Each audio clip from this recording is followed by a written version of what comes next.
ఇప్పటికే తెలుగుదేశం పార్టీ ఎమ్మెల్యేగా రామాంజనేయులు గారు 2 times ఒకసారి ఎన్నికయ్యారు. ఎన్నికైన తర్వాత ఆయనకి ప్రజల రెస్పాన్స్ ఉండదు ఆయన దగ్గరికి వెళ్తే. అయ్యా మాకు ఇప్పుడు మేము వచ్చాము నమస్కారం అంటే ఆయన తిరిగి నమస్కారం పెట్టే ఆలోచన కూడా లేదు.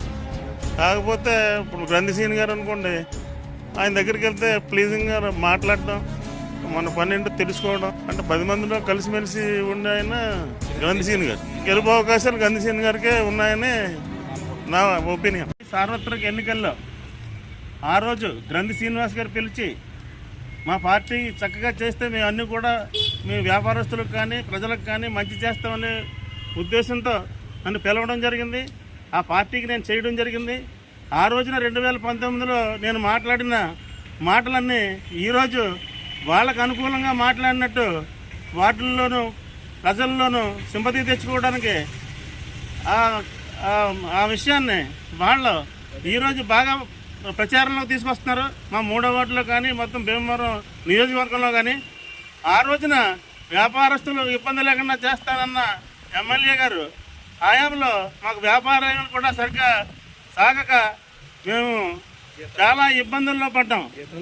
ఇస్తూ ప్రతి సంవత్సరం అంతా జీతాలు ఇస్తూ అద్దెలు ఇస్తూ కొట్లకి అడ్వాన్సులు కట్టుకుంటూ ఎన్నో రకాలైన ఇబ్బందులతో తీవ్ర నష్టాల్లో కూరుకుపోయి ఈ వ్యాపార సంస్థలన్నీ భీమవరం నియోజకవర్గంలో ఉన్నాయి. అలాంటి పరిస్థితుల్లో ఈ రోజున సౌమ్యుడైన శ్రీ అంజిబాబు గారి ఆధ్వర్యంలో వారి నేతృత్వంలో జనసేన పార్టీలో జరగడం జరిగింది.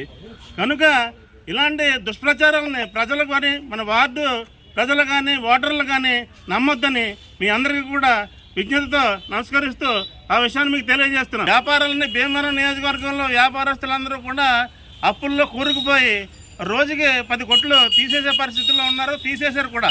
ఇంకా ఏ రకంగా కొట్టుమిట్టాడుతుందో అన్నది మీ అందరికీ కూడా తెలుసు. ఈ ప్రభుత్వంలో జరిగిన నష్టాలన్నీ మళ్ళీ వచ్చి రాబోయే ప్రభుత్వంలో కూటమి ప్రభుత్వంలో ఇవన్నీ కూడా వ్యాపారాలన్నీ బాగుండాలని, మాకు వ్యాపారాలు బాగా జరగాలని, భీమవరం నియోజకవర్గం అభివృద్ధి పథకాల్లో నడాలని మేము ఈ పార్టీలో చేయడం జరిగింది. అంజిబాబు గారు ఆధ్వర్యంలో బాగా చేస్తారని ఆయన మేము పూర్తిగా నమ్ముతున్నాం. ఆయన ఈ సార్వత్రిక ఎన్నిక శాసనసభలో భీమవరం నియోజకవర్గంలో అత్యధిక మెజార్టీతో గెలుస్తారని మేము పూర్తిగా నమ్ముతూ మా వ్యాపారస్తులందరూ కూడా వారికి ఇంచుమించు మొత్తం భీమవరం నియోజకవర్గం అంతా కూడా వారి పక్షాన నిలబడడం జరిగింది.